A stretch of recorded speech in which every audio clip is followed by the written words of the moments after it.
Om Shri Sai Nathaya Namaha. Welcome you all to Sai Kathayein, a prayer at Baba's feet to keep you all happy and safe. About 2 months ago, I had posted a community post on Baba's travels where I wanted to cover places of importance for Baba's devotees which were outside Shirdi. I had made a video on Rahata. The link for the video will be in the description box and in the I button above. Today, we travel a few kilometers away from Shirdi to a village known as Neemgaon, where an ardent devotee of Baba, Nanasaheb Dengale, and his family resided. Please do see the whole video to understand the importance of this place. If you like what you see or hear, please support us by hitting the like button, and if you are here for the first time, please hit the subscribe button. Thank you so much, and may Baba bless you all always. So, let's begin.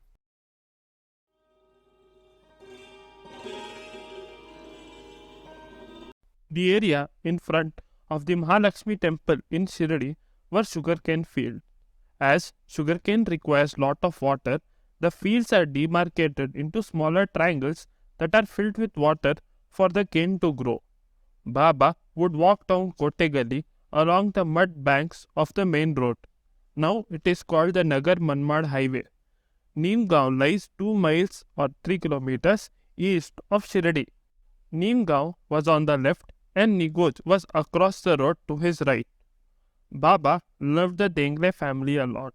Occasionally he visited the home of Nanasaheb Dengale. Mention of him has been made in the chapter 5 of the Sri Sai Satcharitra. He was the descendant of the famous Trembak Dengale, who was a Peshwa in 1800 AD. He had an infantry of over 20,000. He was honored for his bravery and lived in a fortress. Baba loved Baba Sahib very much and would spend many an afternoon at his home. Nana Sahib was Baba Sahib's younger brother. Nana Sahib did not have a son, although he had 2 wives. Baba Sahib was devoted to Baba, so he sent his brother to Shirdi for Baba's darshan. With Baba's grace, Nana Sahib did get a son, and the grateful Nana Sahib was responsible for spreading Baba's fame far and wide. Nana Sahib was one of the foremost devotees of Baba. Hence, he got to experience the Leela of Baba lighting the lamps with water. Das Ganu states this Leela in chapter 31 of Bhakti Leelamrit. The grocers refused to give Baba oil to light the lamps, and then they followed him to the masjid to see what he would do. Unperturbed, Baba poured consecrated water in the lamps. The grocers watching this said, "This man must be downright mad." Nana Sahib disagreed with them and said, "Sri Hari knows what power this man has. If a diamond lies in a heap of stones, would you call it a stone?" After the lamps were lit, they burned brightly the whole night. Dengale was in full astonishment and wonder and fell at Baba's feet. He remained a staunch devotee until the end of his life. Nana Sahib bought a wooden plank for Baba to sleep on. In chapter 10 of the Sri Sai Satcharitra, this Leela of Baba suspending the wooden plank from the ceiling and then sleeping on it is given. Nana Sahib wished to perform ritualistic worship to Baba. He begged Baba to allow him to do so, but Baba denied the permission. Baba told him to perform the ritualistic worship of the pillar now painted in red in front of the chulha.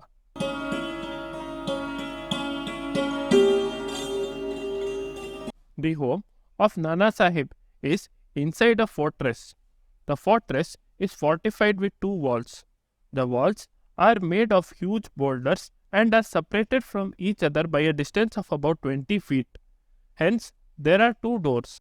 The wooden doors are strong and sturdy. The frame or sashes of the doors have been carved ornately. It is said that when Baba first visited Nana's house, these doors opened automatically, thus welcoming Baba. The inhabitants of the house were wonderstruck and knew a saint had come to visit them. The descendants of Baba Sahib and Nana Sahib still live in the same premises.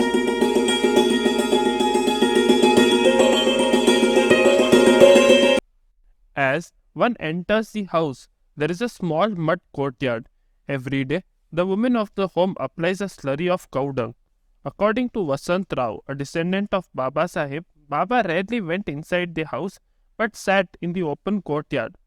To mark this holy site, they have built a Tulsi Vrindavan. At present, the Tulsi Vrindavan is not there, and a beautiful temple of Baba has been built in the same place.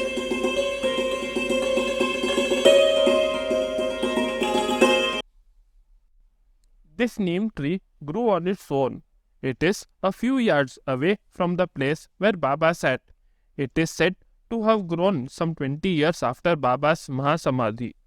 The tree is luscious, giving shade to the area where Baba sat.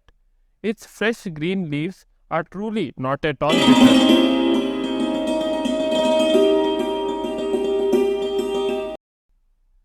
As you enter the village, there is an ancient Khandoba Mandir. Though it is near the highway, once you enter it, it is an oasis of peace. This temple has been there since the 12th century. There is a small portico, then one enters the Sanctum Sanctorum. Like all old temples, the doorway is small and low, and one has to literally crawl in. This signifies leaving one's ego outside. It was in this portico that Baba sat. In memory of Baba's visits to this temple, the villagers have installed an idol of Baba and the holy padukas in the corner where Baba sat. There is a fire pit in front of the temple.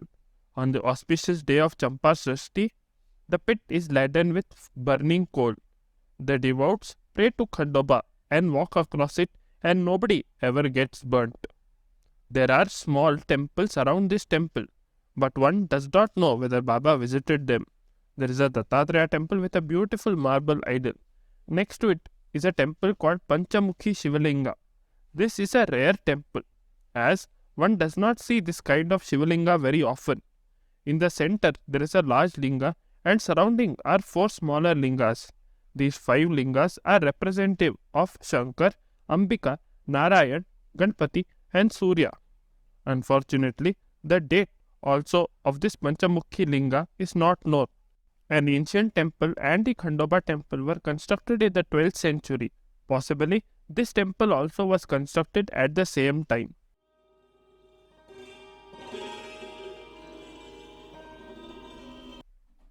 Next to the Khandoba temple, there is an old CHAVADI.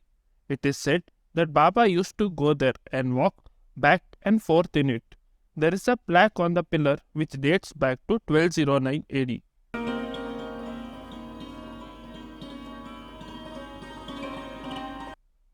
Whenever Baba visited Neemgaon, he first went to this VIHIR, drew water from it, washed his hand and feet, and then entered the Khandoba Mandir. A VIHIR is a well, but unlike a well which is circular, a VIHIR is square and more like a tank. This VIHIR has steps leading into it. It is said that there is an underground passage or tunnel from the VIHIR. If there was an attack on the village, the females and children would be evacuated through this tunnel. Because Baba used the water from this well to wash his feet, it is indeed Padatirth. Padatirth is the holy water obtained from washing the deity's feet. The well still provides fresh water for the villages and fields nearby.